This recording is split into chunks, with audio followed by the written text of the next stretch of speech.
Pirezidaantiin Ameerikaa Doonaald Tiraamp tarkaanfii waraanaa haaraa Iraan irratti fudhachuu danda'aniif ibsa siitkoom guyyaa har'aa ni fudhatu jedhameera. Hoogganaa olaanaan Iraan Mojtabaa Khamenei ibsa guyyaa har'aa kennaniin uggura diinni dooniiwwan Iraan irratti kaa'e caccabsinee dabarra jedhaniiru. Galoo galaanaa fi Strait of Hormuz bifa haaraa qabateera jechuunis ibsaniiru. Waraanni Israa'el jiraattonni magaalaa Libaanos 8 buffer zoonii ala jiran hatattamaan akka gadhiisan labse. Hizboollaan gama isaan akeekkachiisa Israa'el kennituuf sodaa akka hin qabne ibseera. Kana cinaatti ministeerri dhimma alaa Israa'el mariin Ameerikaa yoo fashalaa'e biyyi isaanii Iraan irratti duuluuf qophaa'uu ishee ibsaniiru.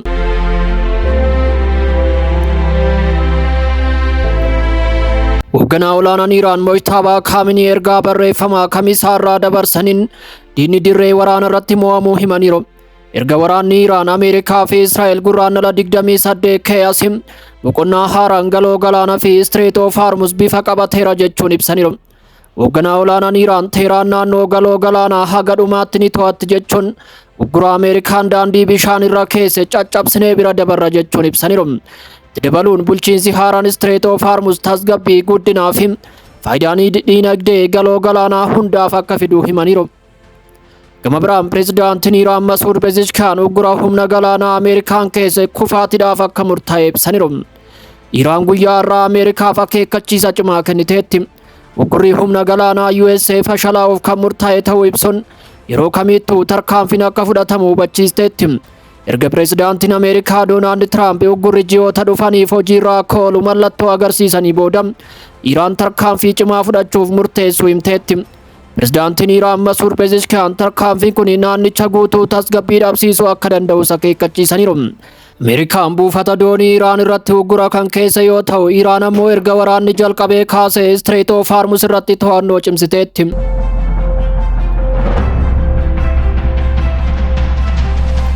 Waraanni Israa'el jiraattonni magaalaa Libaanos 8 buffer zoonii ala jiran hatattamaan akka gadhiisan labseera.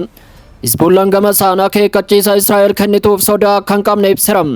Waraanni Israa'el jiraattonni magaalaa Libaanos 8 buffer zoonii ala jiraniin guyyaa har'aa haleellaa raawwatamu dura hatattamaan mana isaanii gadhiisanii akka baqatan akeekkachiiseera.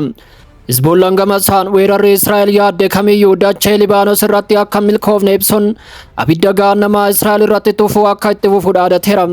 Kibba Libaanos keessatti buffer zooniin dhukaasa dhaabuu jalqaba baatii kanaa labsame dura loltoota Israa'eliin qabamee turus haleellaa dhaabuu hin dandeenye jedhameera.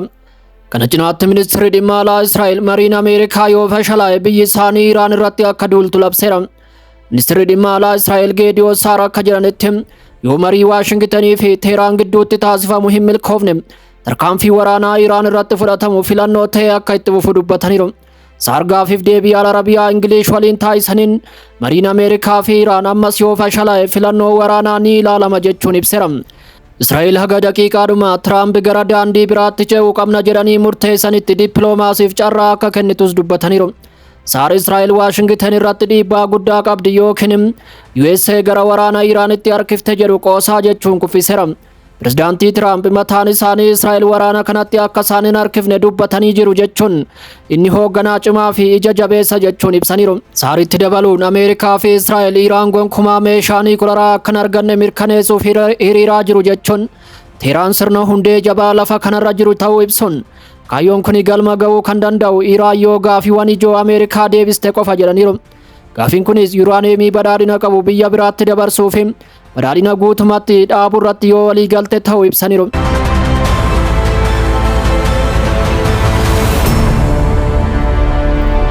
Pirezidaantiin Ameerikaa Doonaald Tiraamp gama isaaniin tarkaanfii waraanaa haaraa Iraan irratti fudhachuu danda'aniif ibsa siitkoom guyyaa har'aa akka fudhatan dhagahameera. Doonaald Tiraamp karoora haaraa tarkaanfii waraanaa Iraan irratti fudhachuu dandeessisu irratti kamisaa irraa hoogganaa ajajaa giddu galeessa Ameerikaa Biraand Kooppar irraa akka argatan himameera. White House fi ajajni giddu galeessa Ameerikaa gaafii yaada kennuuf dhiyaateef hatattamaan deebii akka kenne Reuters gabaaseera. Gabaasni Axios akka agarsiisutti siitkoom karoora haleellaa gabaabaa fi humna guddaa qabu Iraan irratti raawwachuuf qopheesseera. Kunis bu'uuraalee misooma irratti kan xiyyeeffate ta'uu akka oolle himameera. Waraanni kun kan eegale yeroo USA fi Israa'el guraandhala 28 Iraan irratti haleellaa bananitti yoo ta'u, Iraan haleellaa mataa ishee Israa'elii fi biyyoota galoo galaana irratti raawwatteen deebii kenniteetti. Haleellaan Ameerikaa fi Israa'el Iraan irratti raawwatanii fi haleellaan Israa'el Libaanos keessatti raawwatte namoota kumaatamaan lakkaa'aman ajjeesuun miliyoonaan kan lakkaa'aman qe'ee isaan irraa buqqisaniiru. Tiraamp kanaan dura bu'uuraalee misooma siivilii Iraan balleessuuf kan doorsise yoo ta'u, karoorri biraa Tiraamp yeroo ammaatti qabu gartokkee Strait of Hormuz weeraruun fudhachuu fi doonii daldalaaf banaa taasisuu irratti kan xiyyeeffate ta'uu gabaasichi dabaluun ibseera. Hojiin akkanaa humna waraana lafoo hirmaachisuu malas jedhameera. Iraan kanaan dura ibsa kennite loltoonni Ameerikaa daangaa Iraan seenan lubbuun akka hin hafne ibsiteetti. Ameerikaan Iraan dhimma niwukilaraa irratti mari'achuuf gara minjaala marii akka deebitus abdii qabdi jedhameera. Filannoon biraa ibsa kana keessatti kaa'uu malu kuusaa yuuraaneemii Iraan baay'ee badhaadhina qabu Iraan keessaa humnaa fudhachuuf karoora Ameerikaa akka ta'e Axios saaxileera. Paakistaan gama isheen waraana Ameerikaa fi Iraan mariidhaaf furuuf waadaa galtee irra deebiin haaromsiteetti. Paakistaan guyyaa irraa wallabdee itti fufee jiru keessatti marii Ameerikaa fi Iraan gidduutti taasifamu itti fufsiisuuf waadaa galtee mirkaneessiteetti. Dubbi himaa ministeera dhimma alaa Paakistaan Tahiraan Raabii akka jedhanitti Paakistaan marii biyyoota lamaan gidduutti taasifamuuf haala mijeessuu itti fufuuf kutannoo qabaachuu ishee itti fufti jedhaniiru. Karaaleen marii USA fi Iraan gidduutti banaa ta'uu irra deebiin kan dubbatan yoo ta'u, baha giddu galeessaa keessatti tasgabbii eeguuf biyyoota hedduu waliin qunnamtiin itti fufee jiras jedhaniiru. Ameerikaa fi Israa'el gurraandhala 28 Iraan irratti haleellaa banuun kan yaadatamu yoo ta'u, Iraanis dabara isheetiin buufataalee Israa'elii fi Ameerikaa naannicha keessa jiranii fi biyyoota ollaa galoo galaana irratti haleellaa cimaa raawwatteetti. Lolli kun eebila 8 yeroof dhukaasa dhaabuun kan dhaabbate yoo ta'u, Paakistaan garee wal waraanaa jiran gidduutti giddu galeessa taatee hojjechuu itti fufteetti. Bakka bu'oota Iraanii fi USA dachee ishee irratti keessummeessaa kan turte yoo ta'u, haga ammaatti garuu marii kallattii giddu galeessa gochuu hin dandeenyes jedhameera.